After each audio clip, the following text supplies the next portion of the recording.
जय श्री राम दोस्तों। मेरे चैनल स्पिरिचुअल दादी में एक बार आपको फिर बहुत बहुत स्वागत है। दोस्तों, आज 22 जुलाई 2024 है। आज दिन सोमवार है। सोमवार आज सावन का पहला दिन है, जिस दिन आज के दिन मनुष्य लोग सभी लोग व्रत रखते हैं। इस सोमवार के दिन मैं आपको एक कथा सुनाने जा रही हूँ शंकर भगवान की, जो कि एक संत के द्वारा सुनी गई कथा है। संत बता रहे थे कि यह शंकर भगवान की सच्ची घटना है। शंकर भगवान किस प्रकार काल पर विजय प्राप्त करते हैं। काल ही मेट सके त्रिपुरारी। यह कथा इस प्रकार है कि काशी में एक विद्वान ब्राह्मण रहते थे। उनकी कोई संतान नहीं थी। वह बहुत चिंतित रहते थे कि संतान नहीं है। उन्होंने बहुत तपस्या की, तप की। उनके तप से प्रसन्न होकर के शिव जी प्रकट हुए और ब्राह्मण से बोले कि वरदान मांगो। ब्राह्मण बोले कि मुझे कोई संतान नहीं है, मुझे संतान चाहिए।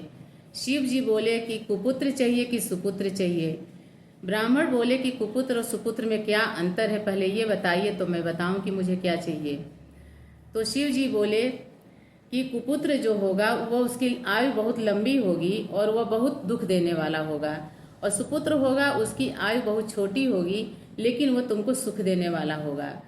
तो ब्राह्मण सोचे कि ठीक है, सुपुत्र ही रहेगा, थोड़े दिन भी रहेगा लेकिन सुखी तो रखेगा। यह सोच करके वह कहे कि मुझे सुपुत्र चाहिए। शंकर भगवान कहे ठीक है, सुपुत्र का वरदान दे रहा हूँ, लेकिन उसकी आयु जो है वह 5 वर्ष ही रहेगी। यह कर करके शिव जी अंतर ध्यान हो गए। अब यह सोच करके ब्राह्मण दुखी हो गया कि अरे सुपुत्र भी होगा लेकिन उसकी आयु केवल 5 वर्ष ही होगी। तो ब्राह्मण के घर एक बालक का जन्म हुआ। बालक बहुत सुंदर था। धीरे धीरे उसकी आयु बढ़ने लगी। जैसे जैसे उसकी आयु बढ़ने लगी, ब्राह्मण का दुख भी धीरे धीरे बढ़ने लगा कि उसकी आयु अब कम होती जा रही है, अब मेरे पास कम दिन रहेगा। ऐसे करते करते 4 वर्ष बीत गए। जब 1 वर्ष शेष रह गया तो वह एक महात्मा के पास गए और महात्मा से पूछे कि कोई उपाय बताइए कि अब तो मेरे बालक में के उम्र में केवल 1 वर्ष शेष रह गया है, इसकी उम्र बढ़ जाए। तो महात्मा बोले कि किसी सिद्ध संत के पास जाइए, उन्हीं के आशीर्वाद से बालक की उम्र बढ़ सकती है। तो ब्राह्मण बोले कि सिद्ध संत मिलेंगे कहाँ। तो कहे कि अब आप संतों से मिलिए, सब में सिद्ध संत देखिए, उसमें कोई न कोई आपको सिद्ध संत मिल ही जाएगा। तो ब्राह्मण क्या किया कि गंगा किनारे एक कुटिया बनाए और वहीं पे अपने बालक को लेकर के रहने लगे।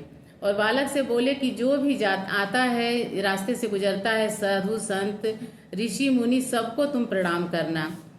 तो बालक उसी प्रकार जो भी गुजरता था प्रणाम करने लगा। धीरे धीरे पूरा वर्ष बीत गया। केवल 4 दिन शेष रह गया।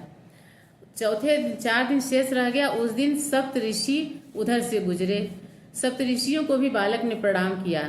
सप्त ऋषि बोले चिरंजीवी भव, चिरंजीवी भव, चिरंजीवी भव का आशीर्वाद दिए।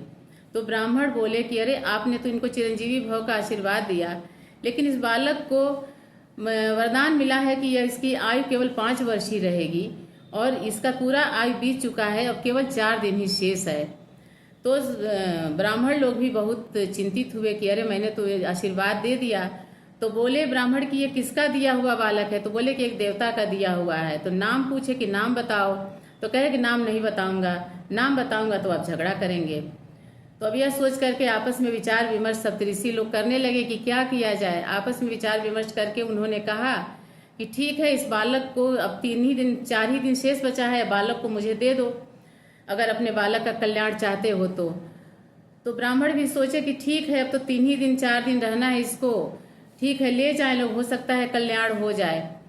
ले करके सप्तऋषि लोग बालक को ब्रह्मा जी के पास गए।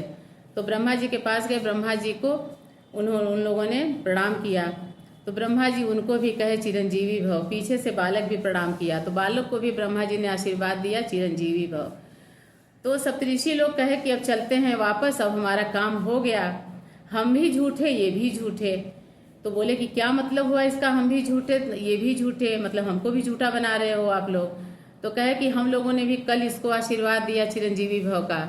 यह बालक एक ब्राह्मण का, एक देवता का दिया हुआ आशीर्वाद है। अब इसकी आयु बस मात्र 3 दिन शेष रह गई है और आपने भी चिरंजीवी भव का आशीर्वाद दिया है तो आप भी झूठे हो गए, कल हम लोग भी आशीर्वाद दिए थे, हम लोग भी झूठे हो गए। अब यह देख करके ब्रह्मा जी बहुत चिंता में पड़े। फिर सोच विचार करके कहे कि चलते हैं देवाधिदेव महादेव के पास, वही इसका कुछ निराकरण करेंगे। अब ये लोग ले करके बच्चे को, बालक को शिव जी के पास गए। शिव जी के पास जा करके पहले सप्तऋषि लोग प्रणाम किए, फिर ब्रह्मा जी प्रणाम किए, पीछे से बालक भी प्रणाम किया। तो शिव जी ब्रह्मा जी को भी चिरंजीवी भव का आशीर्वाद दिए, सप्तऋषियों को भी चिरंजीवी भव का आशीर्वाद दिए। बालक उनके चरणों पे गिर करके 5 बार प्रणाम किया तो 5 बार चिरंजीवी भव, चिरंजीवी भव, चिरंजीवी भव का शिव जी ने उसको आशीर्वाद दिया। तब ब्रह्मा जी बताए कि ऐसी ऐसी बात है, आपने भी आशीर्वाद दे दिया। अभी बालक का ये वरदान है, अब इसके जीवन के अब केवल 2 दिन शेष रह गया है। तो शंकर भगवान कहे कि ये किसका दिया हुआ बालक है, ये किसका बालक है? तो बोले कि ये बालक काशी के एक ब्राह्मण का बालक है, इसको ऐसे वरदान मिला है, किसी देवता ने दिया है। तो शंकर भगवान बोले कि अरे इसका तो ब्राह्मण का है, तो ये तो वरदान मैंने ही दिया था, ये तो बालक मेरा ही दिया हुआ है। तो शंकर भगवान बोले कि अब तो मैंने चिरंजीवी भव का आशीर्वाद दे ही दिया है, ठीक है आप लोग जाओ और इस बालक को मेरे पास छोड़ जाओ। तो बालक को लोगों ने छोड़ दिया और शिव जी को प्रणाम करके सप्तऋषि और ब्रह्मा जी वापस चले गए। अब 2 दिन का दिन था। शिवलिंग के पास ले जा करके शंकर भगवान बालक को बैठा दिए और बिल्व पत्र रख दिए, कहे कि ओम नमः शिवाय, ओम नमः शिवाय का आप जाप करो यहाँ पे और एक एक बेलपत्र चढ़ाते रहना। उसी प्रकार बालक ओम नमः शिवाय का जाप करते हुए बेलपत्र चढ़ाने लगा। ओम नमः शिवाय का जाप करते करते बालक ध्यान में चला गया। जब ध्यान में चला गया, पूरा दिन बीत गया। अब उसका अंतिम समय आ गया। जब अंतिम समय आया तो यमराज भी आए उनको लेने के लिए। अब वो एकदम ध्यान में बालक था। उसी समय जब उस बालक के गले में यमराज ने फांसी का फंदा लगाया तो बालक ध्यान की अवस्था से उठ गया और जब यमराज को देखा अपने सामने तो हड़बड़ा गया। अब वो हड़बड़ा करके शिवलिंग पकड़कर और वो महादेव को पुकारने लगा कि हे महादेव मेरी रक्षा करिए, मेरी रक्षा करिए। उसकी पुकार सुन करके शिवलिंग से शिव जी प्रकट हुए और त्रिशूल ले करके यमराज पे झपटे। यमराज दूर हाथ जोड़कर खड़े हो गए, कहे कि अरे भगवान, अब इस बालक की आयु पूरी हो गई थी तो इसको मैं लेने आया हूँ। तो शंकर भगवान बोले कि आयु पूरी हो गई थी, इसके दिन इसका 5 वर्ष का आयु था, ये मैंने ही आयु दिया था। तो ये इसकी आयु मेरे दिन के हिसाब से हुई कि तुम्हारे दिन के हिसाब से हुई? तो यमराज कुछ समझे नहीं, कहे कि महाराज आप बता दीजिए कि ये हिसाब क्या होता है, दिन का हिसाब हमको समझा दीजिए। तो शंकर भगवान बोले कि सबसे बड़ा सतयुग होता है, उससे छोटा त्रेता होता है, उससे छोटा द्वापर होता है, सबसे छोटा कलयुग होता है। जब ये चारों युग एक बार बीतते हैं तो एक कल्प होता है और एक कल्प में 10 बार ब्रह्मा जी बनते और बिगड़ते हैं। तो मेरे उनका 10 बार बनने और बिगड़ने का एक दिन होता है, वो मेरा एक दिन होता है। तो अब बताओ कि 5 वर्ष का कितना दिन हुआ?